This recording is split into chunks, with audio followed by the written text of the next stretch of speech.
Thought I'd show you guys a little couple-minute video here of a clear cutting in progress.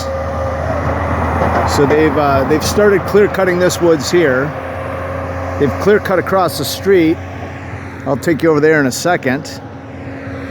And here's the machine moving the logs around.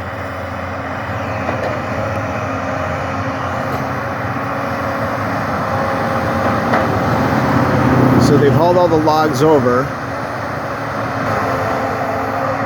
As you can see, they're using a grinder to take off any of the excess branches or nubs on the logs. That thing is throwing it around like toothpicks. That is some pretty cool stuff.